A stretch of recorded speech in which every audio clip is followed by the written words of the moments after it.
All right, UFC 322.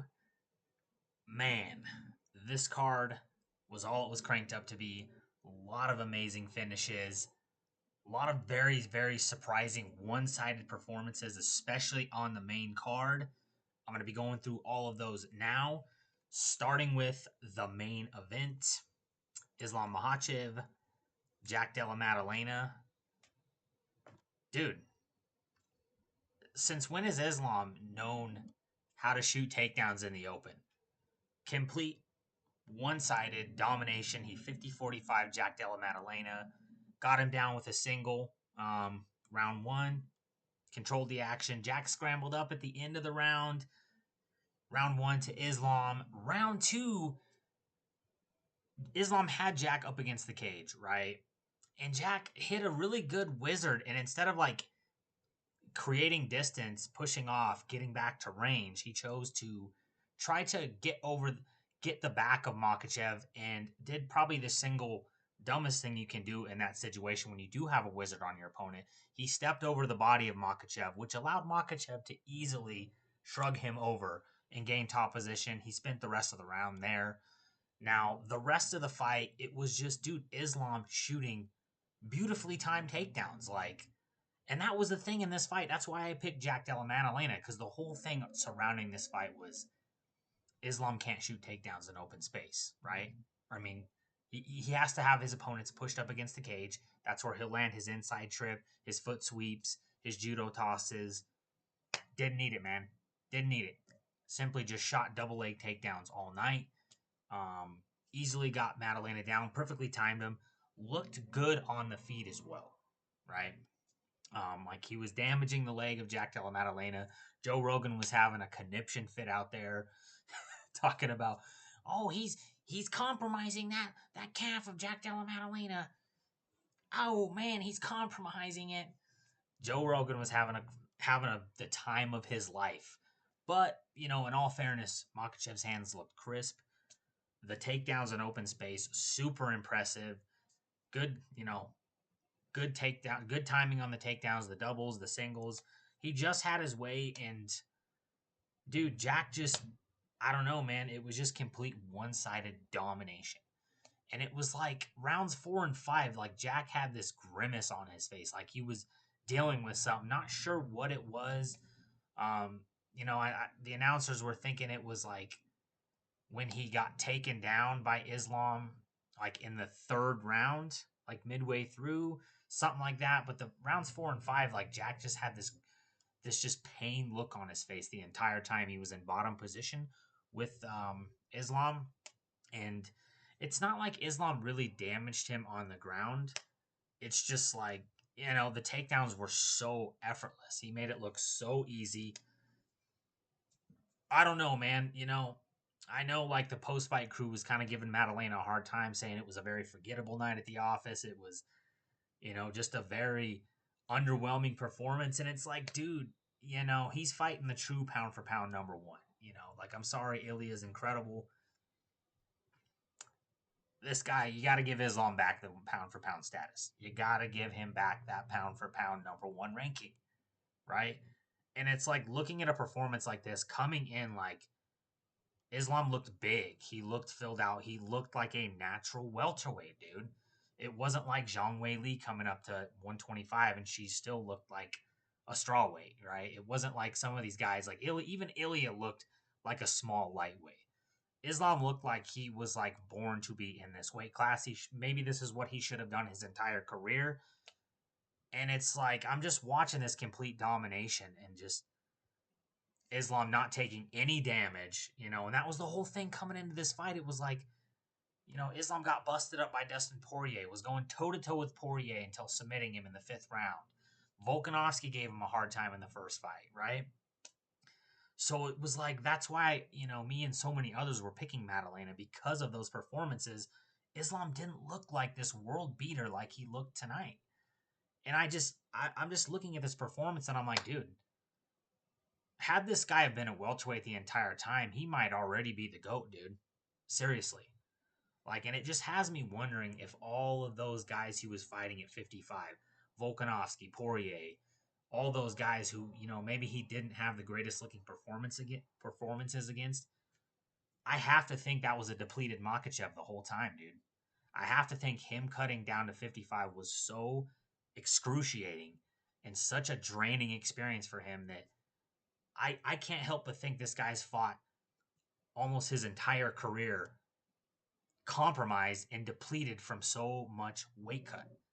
Because, I mean, he looked unbeatable tonight, dude. Like, he looked good on the feet. He was landing on Makhachev. I mean, you look at the strike count here, like 140 strikes. Now, I know a lot of those were on the ground. 4 of 4 takedowns, like effortless. No resistance whatsoever. I do think Jack could have maybe done a little bit better defending those, but dude, the timing on that was like, I mean, it was like prime GSP timing on that. So, dude, I honestly I don't like fault Jack too much in this fight. I don't know if there's much more Jack Della Maddalena could have done to stop Islam Makhachev tonight. Like, it just looks like he was meant to be a welterweight, right? He was just meant to be in this weight class.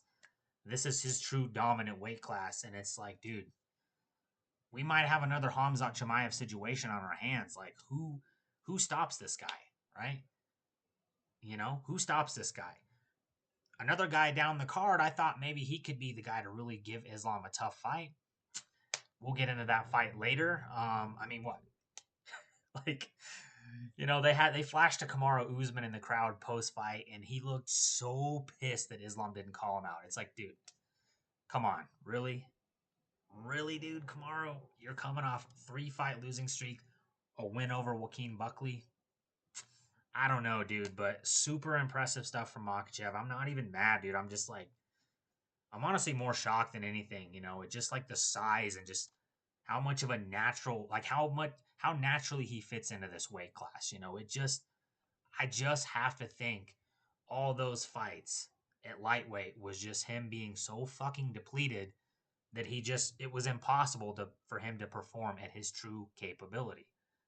And the fact that he, and the fact that he did manage to win the belt and defend it 4 times in a depleted state makes it that much more impressive, dude. Like, I'm not quite ready to call him the GOAT yet, but I think at this point, you do probably have to put him top 3 all time, right? You have to put him over Volkanovski. I think at this point, like, even like a Mighty Mouse, dude, because of the lack of competition, I think you put him over Mighty Mouse. I think you put him over Anderson Silva, lack of competition, right? You saw how his career panned out towards the later years. But that's obviously another subject, another time. Eventually, I'll have to do a GOAT list. But dude, watching how dominantly he did this over a guy who was coming off an 18-fight win streak, it's, dude, this is the true pound for pound king. No disrespect to Ilya. I just have to say this, dude, Ilya, do not come up to this weight class. Stop it. Stay at lightweight. Finish out your career at lightweight. You do not want any part of this shit. I promise you, Ilya does not want any part of this. Look at the size of Makhachev at that weight class. If you honestly think Ilya has a... I'm trying to think of a good analogy here, but if you think he has a... I don't know, if you think he has any chance in hell at beating Makhachev, dude, you're kidding yourself. Stop it. Get some help, as Michael Jordan would say. That's all I have to say about that, man. That was your main event. Complete, utter domination by Islam Makhachev. I don't know what you do with him next, dude, because this card had a lot of shakeups, a lot of like upsets. I don't know, man. It is exciting though, because it's like, who's next? But I don't favor anybody to beat this guy at 170, man. You know? I really don't. Like, yeah, that's all I can say, man. And Makhachev, like, at this point, I have him probably at my number 3 all time. I'll put GSP, probably Jones above him, even though Jones is, got popped multiple times. He still has the resume to carry it, but definitely, one of the greatest to ever do it. I don't want to hear any of this Khabib shit anymore, dude. I get Khabib trains him, and he comes from that Khabib Abdul Manap, tree, right? Where Abdul Manap trained Khabib, and then Islam, and now Khabib trains Islam, and all this shit. Like, stop it! Like, he is greater than Khabib. I don't want to hear any fucking arguments now. Like we need to, like the Khabib's talk needs to die down. It's Islam. Islam is the greatest out of that tree, out of that entire Dagestan. That's it, right? Double champ, true number one king. I'm not trying to hate on Ilya, but you probably shouldn't have taken away from him in the first place, dude. Like, I get it. Ilya's out here, KOing people impressively. He's KOing legends, making that look easy. But, I mean, dude, look at how much Bilal Muhammad struggled with Jack Della Maddalena. Islam Makhachev went 4 for 4 on takedowns, held him down. He had over 17 minutes of fucking ground control in this fight, dude. Credit to Jack Della Maddalena not getting submitted. It looked like a couple of those times Islam was really pushing for that Dariush. At one point, he had like a straight arm lock that he was working on. Credit to Jack Della Maddalena. He defended all that. And just got dominantly decisioned, right? I don't think you can fault Jack Della Maddalena. Like, I'm like looking at all these guys kind of like politely shitting on Jack after this fight. And I'm like, dude, look who he's fighting. Look at I'm like watching Islam in this fight. He had crisp striking, right? Crisp striking. Looked like a natural welterweight. Super big, super broad, much bigger frame than he had at lightweight. Almost perfect timing on the takedowns, right? Now Jack definitely had his moments, like he, and like I think it was the second round or the third, landed a nice three-piece in the clinch, landed some nice body shots, one over the top. Looked good, but dude, just Islam never really gave him that chance to get going. Like, it honestly looked like Hamzat the way he was shooting takedowns in the open. Like, completely shocked. Completely shocked. This guy has clearly evolved. Like, we're used to seeing this guy go for like 5 for 18 on takedowns, 4 for 4 tonight, and they were all out in the fucking open. Doubles, singles. Like, since when did Makhachev know how to be an American wrestler? Not only does he have the trips, the inside trips, the sambo, the judo. Apparently, this dude can shoot doubles and singles at welterweight when he's not depleted like that. Hard guy to beat, dude. I honestly don't know which. I think we might have a Hamzat situation on our hands where we have a guy in the division who's so damn dominant that it's just going to be hard to get one over on him because, like, dude, Jack has incredible striking and he was hardly able to land clean on Makhachev because of the pressure, because of the takedowns, because of the timing. And Islam looked good on the feet. That's the thing, dude. Beat the shit out of Jack's lead leg. Was landing, decent strikes on the feet throughout the fight. Truly, truly dominant. Let's go ahead and move on. I've talked about this long enough. Might even have to make a separate video on Islam. Like, truly shocked by the performance, man. Incredible. That's all I got to say. Let's move on. Co-main event. Dude, another shocking fight. Like, I had Zhang Weili in this fight. I honestly thought she would have a strength and athleticism advantage. But this was just pure one-sided domination. Another 50-45 on the card. Dude, like, Zhang Weili just, like, she was just completely outclassed in this fight. Like, there was no chance. Like, this fight clearly highlighted just how low the competition. And I'm not trying to shit on, like, the women fighters in strawweight, but, like, this fight clearly highlighted how much higher the competition level is at women's flyweight compared to women's strawweight. Like, and I'm not trying to shit on Zhang Weili's legacy, right? She does have some incredible names on her resume. Joanna Jędrzejczyk, twice, right? She's Joanna Jędrzejczyk is like the legend. She had a close second fight with Rose Namajunas, right? She beat Jessica Andrade, knocked her out. She does have a good resume. Weili is one of the best women fighters of all time, but like she just looked like she didn't belong in there with Shevchenko. Like I honestly thought the grappling and the striking would favor like Weili in this. Well, I thought the striking would favor Shevchenko. I thought the grappling would favor Weili. Completely not what happened, dude. Like Valentina was on it from jump. Like Weili would crash in, and every single time Valentina would land nasty knees to the body. Anytime Weili would clinch up, that's where the takedown happened. And at range, Valentina would land nasty body kicks that hurt Weili Zhang. And it's just like, I guess Weili was just too small in this fight. Like, I thought she would pack on the mass decently. I thought, honestly, she would have a strength advantage coming up. That just wasn't the case, dude. Like, everywhere this fight went, Valentina just pieced her up on the feet, pieced her up at range with the body kicks, was landing spinning back elbows, brutal knees to the body when Weili would crash in. And anytime they got in the clinch, effortless body lock takedown from Valentina. Obviously 5 of 6 on takedowns.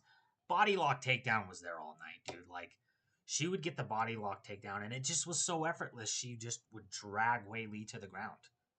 She would drag her to the ground, and Weili was able to scramble up in the first round, get back to her feet, continue getting pieced up on the feet. But from rounds 2 through 5, dude, like every time Valentina got that body lock takedown, it was wraps for the round. She just smothered Zhang Weili, held her down, much like the Alexa Grasso fight, which is insane.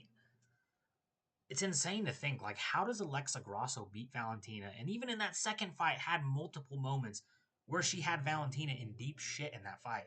And Zhang Weili did not have one moment in this fight. Not one where it was like, oh shit, okay, this is becoming competitive.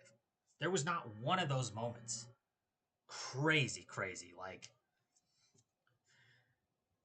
definitely, you got to give props to Valentina, dude. I mean, getting the belt back, defending against Manon Fior, now Zhang Weili, like, and she's still going, dude.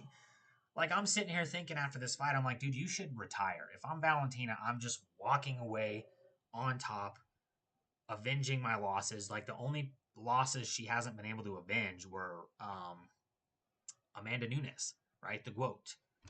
And even in that second fight, I think a lot of us feel Valentina won that fight up at bantamweight when she did fight Amanda in the rematch. Most of us feel like she won that fight.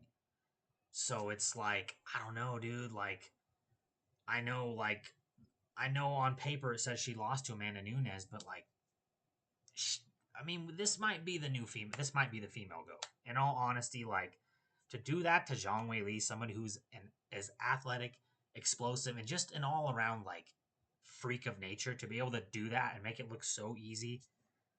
I don't know, man. All respect to Nunes. I know Valentina isn't a double champion, but like, I don't know, man. I think you got to make Valentina. I think Valentina is the GOAT of women's MMA. I really do. Like, to go in there and do that to Zhang Weili and just completely smudge her out and just completely outclass her everywhere, dude. Outclass her everywhere. I know not a lot of people are a big fan of Valentina Shevchenko's style, but it's like, this is gonna sound crazy. Like, I'm watching her and I'm watching like how effortless the takedowns are, how crisp the striking is on the feet. When she gets the takedown, how effortlessly she's able to control and completely dominate position and avoid and prevent any scrambling from Zhang Weili, any edge, any sort of hope Weili tried to get on the ground to maybe force some spacing to get back to her feet. Valentina just shut that shit down every single time. And I'm sitting there watching and I'm like, dude, this is like the female GSP, right? Super disciplined, super high IQ, just has this ability to just completely nullify her opponent's game and what they're strong at, right? She just completely nullified her tonight, completely dominated her, shut her out. Like, I don't know, man. I think Valentina's the GOAT. I think she's the GOAT, man. Like, I kept kind of scoffing in it when they said it throughout the night, but by the time that fight was over, I'm like, dude, these guys might be right. I think Valentina is the best women fighter to ever do it. Like, I just feel like, she's owed that at this point, especially with how many times she defended the belt, got the fucking belt back, and now the people she's beating, like, look at Manon Fior's last fight after she lost to Valentina. She knocked out a surging Jasmine Jasdavicius. Valentina beat her up just like Zhang Weili, made it look pretty fucking easy, right? And then Zhang Weili, dude, come on. In the words of Joe Rogan, who does that to Zhang Weili? Nobody does that.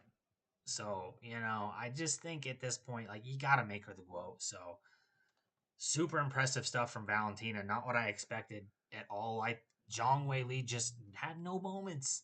No moment of hope in that fight. Anywhere the fight went, she just got beat up. And that's how it was, man. Super impressive. Sean Brady, Michael Morales, dude. Like, I scoffed at this fight when it first got made. I'm like, what a mismatch. What a fucking, like, why are they disrespecting Sean Brady like this? Dude, there was just some weird shit on this card. Like, seriously, like, so they're doing the walkouts, and then Sean Brady enters the cage with knee pads, and I'm sitting here thinking, oh fuck. Like, anytime fighters wear knee pads in there, I just feel like it's never a good sign, right? Um, it just seemed like there was something going on with Brady, right? It's like, okay, here's the thing: coming into this year at a 7-inch reach disadvantage, you have the grappling advantage. I know Michael Morales is a good wrestler, right? He's a national champion in his home country of Ecuador. I knew coming in he had good wrestling. He was big, strong dude, so I knew it wouldn't be easy. But like, I'm sitting here thinking, like, dude, he's gonna put the pressure on just like Leon, get takedowns, wear him down a bit, and eventually submit him, right? But as soon as this fight starts, Sean Brady, I don't know, dude. It just seemed like I'm trying to give Michael Morales props in here, but like I'm sitting here watching Sean Brady just proceed to go in there, stand at range with a guy who has 7 inches, who has, dangerous power in both hands, who's an established boxer. I think he might be like a decorated boxer in his home country as well. He's got solid hands, 7-inch reach advantage. You see what he's been doing to people on the come up. He's been knocking almost everybody out. And Sean Brady just goes out there and proceeds to just stand at range. He's not shooting takedowns. And, I'm like watching Morales throw like these sloppy combinations, swinging these big hooks, these big overhands that just look really sloppy. And I'm not trying to shit on him. He went out there. This isn't Michael Morales' fault. He went out and did what he had to do, but I'm just like, dude, what the fuck, Sean Brady? Like, goes out there, stands at range, doesn't shoot takedowns, and gets caught. Gets caught with one of those big punches, goes down, gets TKO'd. Michael Morales beats Sean Brady, I guess. Like, I don't know, dude. It's just like you want to give credit, but just something seemed fucking off with Sean Brady, dude. He didn't have that usual energy. He didn't have that usual forward pressure. You know, standing at range has never been this guy's game. And he's like standing at range with this fucking tall 6'2" welterweight with a 78-inch, 77-inch reach. Like he's the guy who gets in on the inside, lands punches, sets up the takedown, smudges you on the ground, and then eventually submits you.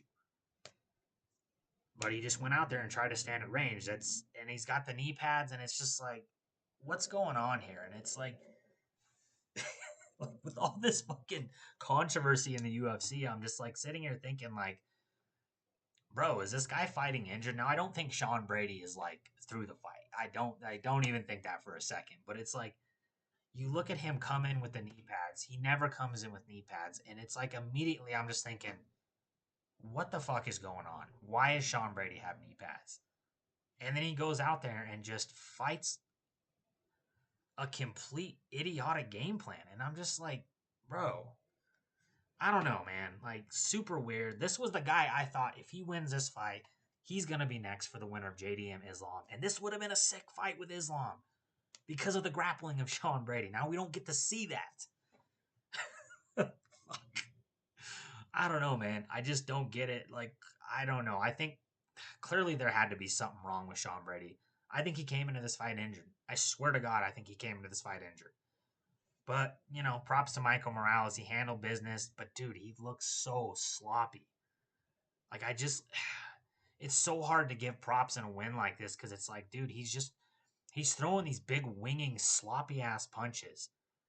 And Sean Brady's just not doing anything, standing right in front of him, like not moving, not implementing his game, just trying to be a different fighter than he is at a fucking huge reach disadvantage.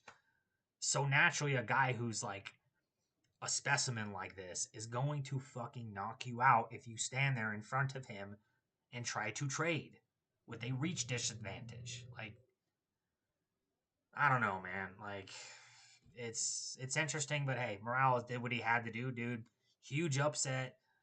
Morales is now going to be ranked inside the top 5, you know, from Gilbert Burns to Sean Brady. That is such a massive leap up.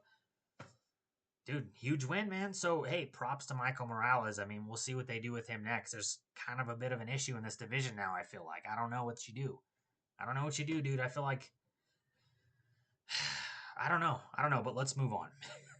Rant aside. Leon Edwards, Carlos Prates. This is the only one on the main card I got correct. I thought Prates would chin him in round 3, but dude, Leon looked good in round 1, man. Like he came out and he was like doing something I thought he would never do. He was offensively grappling, and he actually got the second takedown, or he got a couple takedowns round 1, and controlled Prates to finish out that round. Looked really good. Leon wins round 1. Like Prates, dude, like I know he won the fight, but dude, like when people are on your back, when people are grappling you, like I get like you want to be entertaining, you know, you're that dude who doesn't give a fuck, you smoke a pack of cigs a day, and you know, you're the cool guy in town, right? Dude, like at some point you gotta shut the fuck up when you're in a grappling situation and just work to improve your position because like imagine that would have been like a Kamaru Usman or a Bilal Muhammad or even a Sean Brady who had you in that position. Dude, you're gonna fucking get taken down and submitted because you're sitting there running your mouth instead of getting back to dominant position. Like that's always driven me crazy when guys do that, right? So Leon wins round 1. Round 2 comes out, and dude, Prates is talking to him again. He's talking to him, and just somehow like gets Leon to just engage back with him. Like Leon starts talking shit back to him. Like they kind of were going back and forth in round 1, talking to each other. He gets Leon emotional, and Leon just proceeds to just stand there in the pocket with Carlos Prates and gets smoked right down the pipe with a straight left, gets fucking put on his back. It only took one follow-up shot for the ref to be like, that's it. Carlos Prates KOs Leon Edwards. I did not see Leon getting emotional like that. He's always been pretty cerebral, very technical, very disciplined, but Carlos Prates just took him out of his game, dude, and he paid for it dearly. Like, you cannot stand in front of this dude in the pocket like that, man. So that's a huge win for Carlos Prates. He's also a top 5 guy now. And yeah, dude, there's just not much more I can say. I'm not surprised it happened. I am surprised by Leon's offensive grappling, but dude, what an idiot of Leon. Like, dude, he was like really controlling the grappling and just allowed Prates to kind of pull him into this emotional back and forth. And dude, like Leon fucked himself over, dude. Like Leon just blew it. He blew it, man, because there's a good chance he could have won this fight if he just kept doing what he was doing in round 1. But you know, props to Prates, dude. He's got that one punch fight ending power, dude. Like he's a top 5 guy now. Like fuck.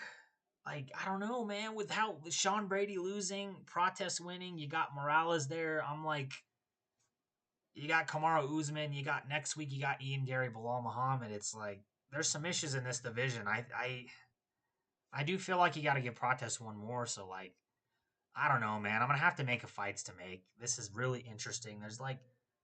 There's a little bit of a spider web going on in welterweight division right now. So you know, good job to Carlos Prates.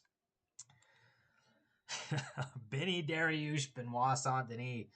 I did not see this coming, dude.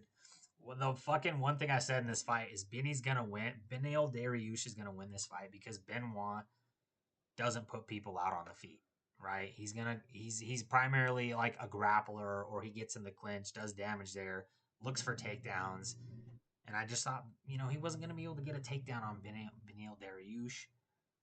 Dude, he goes in there, eats a pretty good low kick from Beneil. Um, you know, actually drops to the floor, gets back up, gets in the clinch, and just immediately, you know, he lands like an uppercut and lands a left hook right over the top of the clinch. Face plants Beneil Dariush, 16 seconds. Dude, nasty work, man. Beneil was protesting a little bit, but dude, you look at that replay and it's like, bro, you got face planted. You got absolutely face planted. Didn't see that one coming, dude. I didn't see Benoit just KOing somebody on the feet like that. But dude, he looked good, and I mean, he had that extra motivation. He had his buddies from the special forces. Like one of them got their legs blown off. He had those guys in the crowd just with like the most like cold, like stoic stare you could ever imagine, just like watching intently as their comrade, their comrade in arms, Benoit Saint Denis, is going out to another battle, this time in the cage, not out in the field. And he's all talking about it after the fight, about how they've had many bloody battles together. And it was just like, damn, dude. I guess it was just his night, man. He had that aura coming out. I will say, dude, like, I have kind of hated on Benoit in the past. He is a pretty underrated guy, dude. He is a pretty underrated, well rounded guy. This was a big one. He's now back in the top 10. Yeah, dude, solid, solid. I mean, I'd say not too many people do that to Beneil. Nobody does that to Beneil, but that just wouldn't be the truth because a lot of people do that to Beneil. So, hey, props to Benoit Saint Denis, man. Vicious, vicious face plants Benny Dariush, 16 seconds in. Okay, Bo Nickal, dude. Bo Nickal. Okay. See, now these are the kind of performances that you're like, okay, maybe we can get Bo Nickal on, like, maybe we can get him on another main card, not in the Madison Square Garden, not at UFC, 400. He might be retired by then. God knows. Not on one of those huge cards, but like, a smaller card, something like maybe, you go Canada, you go somewhere else. Like maybe Bo could be on the main card again, dude. Bo looked good from the jump, man. He came out here round one, was ragged on Vieira, um, taking him down left and right. And then just like the rest of the fight just proceeded to just bust him up on the feet. His hands looked really crisp. He was popping him over and over. And Vieira just really just had a poor game plan, bro. Like he just kept trying to shoot takedowns on like a 3-time national champion like that. Again, it's like I've said this, and I'm not trying to hate on jiu-jitsu guys. High-level wrestlers with a basic understanding of jiu-jitsu will always crush these jiu-jitsu guys 9 times out of 10. Unless your name is Charles Oliveira, okay? It just always happens, right? Wrestlers with basic understanding of jiu-jitsu will always crush these pure jiu-jitsu guys.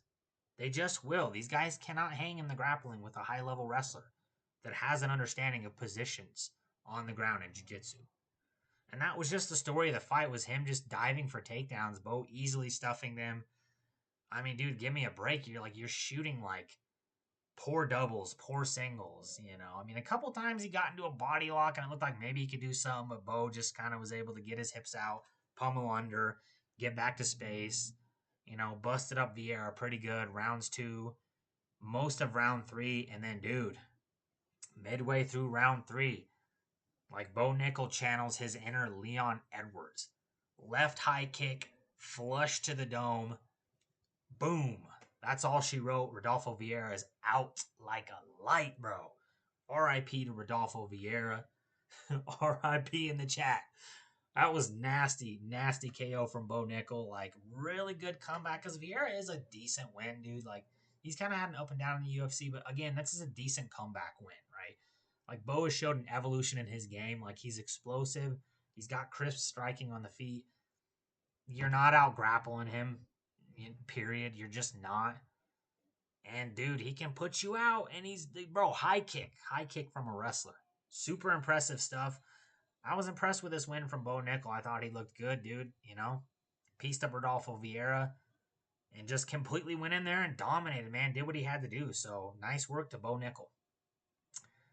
Roman Kopylov, Gregory Rodrigues. I had Gregory Rodrigues by KO, but Roman Kopylov, dude, he's just a hard dude to finish. But again, it went as expected. Like, Kopylov just never does enough, dude. He never does enough. And Rodrigues just, like, he did a really good job. Like, round 1, he, like, hip tossed Rodrigues on his head. Did a really good job. Was kind of like throwing Rodrigues off of him, throwing him, like, rolling him around the cage. Like, it was like real easy for him to defend the grappling of Gregory Rodrigues. So that part was kind of like surprising to me, but regardless, like it didn't really matter. Throughout the fight, Rodrigues was like digging to his body a lot. landing nasty, hooks to the body, busting him up on the feet rounds 2 and 3. And, it was just Kopylov just not doing enough. And then, like, the last 30 seconds of round 3, just like the Costa fight, he starts turning up, landing a bit more, but it's just too little too late. And, that's pretty much how it went. Gregory Rodrigues putting pressure on him, digging to the body, landing good shots on the feet, busting him up, and, just clearly won every single round despite getting dumped on his head in round 1. So nice work, Gregory Rodrigues. Roman Kopylov, dude, that's 3 in a row, though. Like, I mean, I'm like, dude, 50, bro, you're losing the fight, and you throw 109 strikes. This guy's winning, and he's still throwing more strikes than you. I don't know, man. Like, do you cut him? That's 3 in a row. Like, the guy just doesn't really try that hard, in my opinion. Like, I don't know, man. Like, the fact that this guy at one point, I think he was ranked like 13th or 14th, blows my mind. Like, I'm not saying he's shit, but it's just like, dude, there's just not a lot of heart with this guy. So, it is what it is. Nice work, Gregory Rodrigues. Blanchfield Cortez, dude. Erin, cold-blooded Blanchfield. Just like the name, she was cold-blooded in this fight. Round 1 was pretty close, dude. Like, it was weird. It looked like, it was kind of like a what the fuck moment. It was like, what's Erin doing? She's just proceeding to kickbox with Cortez, and it looked like this was going to play out as a kickboxing match, right? Towards the end of round 1, Erin started to find her stride a bit more.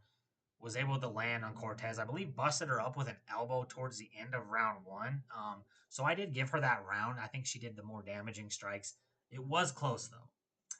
Round 2, much of the same. Like, Erin starting to put more pressure on her. Kind of like I called it. I thought, well, Tracy probably gives her problems in round 1. Round 2 and 3, she just kind of overwhelms her with pressure. And that's kind of what happened, right? Like, she was right back on it, landing at will. Tracy Cortez chooses to go for a takedown, gets it. It's easily reversed by Blanchfield. Cortez does a good job scrambling back to her feet. And then it was kind of all downhill from there. Erin got a takedown, drug her down, beat her up on the ground a little bit. Tracy managed to get back to the feet again. Erin got in on a double. And, dude, like, textbook how to finish a double in wrestling.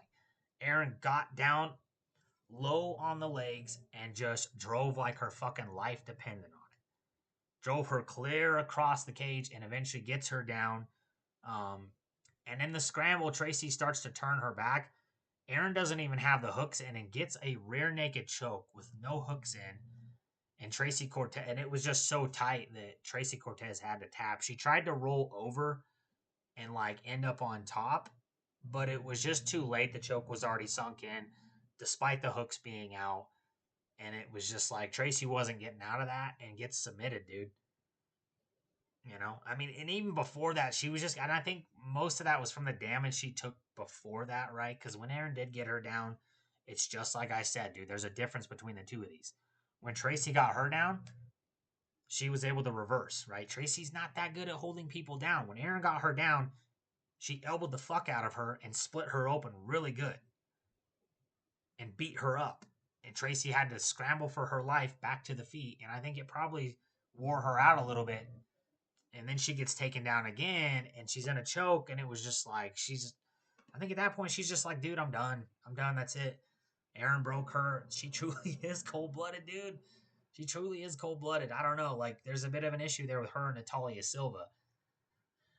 Dude, because Erin's been doing it at this level for a long time. Whereas, like, Natalia, it's like you look at her and it's like, I mean, you're talking about a washed natural strawweight Jessica Andrade.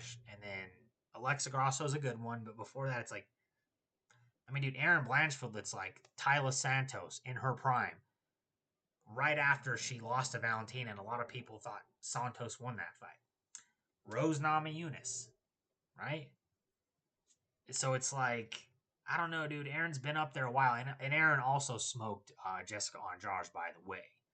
She did smoke her and made it look completely easy, whereas like Natalia Silva went to a tit for tat decision with a wash Jessica Andrade. So I don't know, man. Like, I think Erin's probably more deserving than Natalia Silva, but I get it. They're probably going to give it to Natalia Silva because she's more beautiful, she's more marketable. They like to do that with women's MMA. It's the truth. Not just saying that. That's the truth. You look at the favoritism. It is geared towards more beautiful fighters. That's why Tracy Cortez coming into this fight was ranked 8th in the world, despite not having like a legitimate like contender win over a ranked opponent, like a legit ranked opponent. She just doesn't have one, right? So, I do think Erin deserves it, but she probably won't get it. They'll probably make her fight again. But regardless, dude, you have to respect Erin Blanchfield. She truly is a fucking savage, dude. Like, this was savage shit. Right? It's like the way she breaks people, bro. Like, she truly is just, there's no emotion in there with her. She truly is a savage, dude. I do enjoy watching Erin Blanchfield fight. I know she has had some kind of stinky performances and kind of boring performances, but like, dude, this wasn't one of them, man. Like this was good. It truly was cold blooded. Moving on, dude. Malcolm Wellmaker, Ethyn Ewing. This one surprised me, man. Like, I gotta key into this shit more. I gotta tap in more because like I didn't know that. Like I looked at this guy. This guy. What the fuck, dude? Surely this guy doesn't look like this much of a dwarf. He didn't look like this much of a dwarf in the cage. What the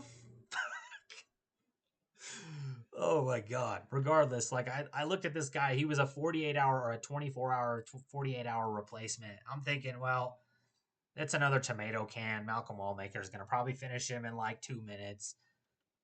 Nah, dude. Ethyn Ewing was coming off a fight like a couple weeks ago before this, so he was still in shape. And dude, he came in there and put it on Wellmaker, dude. Like that was kind of the story of the fight. Like Wellmaker did land like this was a dog fight back and forth, but Ethyn Ewing did a much better job kind of like slipping a lot of the punches of Wellmaker, especially the power shots, the hooks. Did a really good job slipping them. And he just had more volume, man, right? Like he just had more, he was putting together like 3-piece combinations. Like anytime Wellmaker would unload and land like or try to land a big hook, one of his big patented hooks, like Ethyn Ewing was blasting him like multiple times with combinations, right? He made him pay every single time. On top of that, he was mixing in takedowns, getting them. And honestly, rounds 2 and 3, credit to Wellmaker because he did look tired as shit in round 2 and 3. Um, like I don't think he was prepared for a guy to give him the business like this, dude, and stand up to the shots and roll with the punches, and slip out of the way and land a 3. Like, dude, this guy just gave it to him, man. Like, he was in his face. He wasn't afraid of the power. He was mixing in takedowns. Ethyn Ewing is for real, dude. Comes in here on short notice, takes the O off Malcolm Wellmaker. This dude's definitely a guy to look out for. I don't know if he's like a natural bantamweight, and the reason for this being featherweight was because it was such short notice. I don't know. Like, I do think Ethyn Ewing, if he is featherweight, there's no way I can see this guy being a top guy or a guy to watch out for. He's just too small. But if this guy's a bantamweight, man, look out because this dude's legit, man. He looked good. He's well-rounded. He's got good combos, good head movement. Ethyn Ewing's, he's legit, dude. He is absolutely legit. But props to Malcolm Wellmaker. He fought his ass off, too. I just think Ethyn Ewing was better, bro. Like, he was better. He was more technical. He was rolling with the shots better, whereas, like, Wellmaker was, like, crashing in a lot and, covering up and kind of dipping his head in a lot, which caused him to get head kicked a couple times. Like, he's lucky he didn't get put out. I just don't think Ethyn Ewing has that kind of a power, bro. He's one of those very skillful guys that just doesn't have a lot of pop. But, props, man. Props. This was a pretty good fight, man. It was a dog fight. Both men fought their heart out. Ethyn Ewing just did a bit more, landed a bit more, man. So, props to him, man. Guy to look out for. Kyle Dawkins, okay, so none of these I watched because it's on fucking UFC Fight Pass. It drives me crazy. Can we get rid of that? Can we just get rid of that? Like, when we roll out the Paramount cards, can these just all be on here? I will sit here the extra couple hours it takes to get through these. And I will watch these. I'm a hardcore fan. I picked Kyle Dawkins in this fight. I think I picked him by KO, but he gets the submission 50 seconds into round 1. Pat Sabatini, Shepe Mariscal. It seems like I didn't watch it, but it seems like it went exactly as expected. I had Pat Sabatini by decision, landing takedowns, out positioning Shepe Mariscal. And yeah, that doesn't surprise me. Sheppy outlanded him on the feet. I did think Sheppy had the edge on the feet, but I just thought, he's not going to be able to ragdoll a guy like Pat Sabatini. So nice work there. Hill Klein, decision, called it, perfect. Obviously, you look at the strikes, man, she put it on Angela Hill and mixed in takedowns. I just think it's time to hang it up for Angela Hill, dude. Like, what more do you have to do? Like the fact that you look like that at 40 is props enough, man. Seriously. Like, just hang it up, man. Like, it's just, yeah. Yeah. Okay, moving on. Susarkayev. I thought he'd get a decision over Makhachev. He knocks him out, so, hey. But, dude, look at the strike count. Like, look at the strike count. Like, this was a decently close striking fight. Like, Susarkayev is a pretty good guy at, like gaining momentum in a fight and just using it to change like the course of the fight and get a finish off of it. Because it was the same with his last fight with Eric Nolan, right? He was getting pieced up in round 1, took over in round 2, gets the finish. So props, man. But like, dude, I don't know. Like, dude, this guy coming in is a minus 1050 favorite. And dude, I'm looking at these strike. You're a minus 1050 favorite. And the strike count is this close before you get your KO finish. I don't know. Maybe all the fights of this guy are going to be that way. Maybe that's just how he is. Maybe he just rises all the way to the top and Khamzat Chimaev moves up and he becomes the middleweight champion off like a round 5 KO with a minute left going tit for tat with somebody. I don't know. It's just weird that he's such a favorite, but he has such close fights with guys that really aren't all that in the UFC, Vyacheslav Borshev, Mateus Camilo. I picked Camilo by decision. We loading the stats in. Yeah, and this kind of like based on the stats, it went how I thought. I thought Camilo would mix in takedowns. He did get outlanded on the feet though, quite a bit. Got reversed once, but did what he had to do to get the win there, apparently. So that's the fight card. Super sick fight card. We're back. We're back in the golden age of the UFC, man. We got Saruki and oh my fucking god, Saruki and Dan Hooker next week. And then after that, it's like I think we got Pantoja Van. We got the double title fight at the T-Mobile Arena. So all in all, good night of fights. It delivered. These big pay-per-views always seem to do. Madison Square Garden almost every year is pretty sick. You just expect it, man. So really enjoyed the fights tonight. A lot of crazy shit, a lot of upsets, a lot of questions moving forward, especially in the welterweight division. So yeah. Oh yeah. Picks wise, let's see here. 1-0, 2-0, 3-0, 4-0, 5-0, 5-1, 6-1, 7-1, 8-1, 8-2, 9-2, 9-3, 9-4, 9-5. So, main card was a bit rough. There were definitely some surprises there, especially in Beneil Dariush Benoit, Brady Morales, Shevchenko Weili. Makhachev Maddalena was a surprise, but I'm not like super surprised based on the quality of fighter Islam is. So 9-5 on picks, not too bad. Let me know how you did in picks in the comments. Like and subscribe. Thanks for watching the video. Till next time.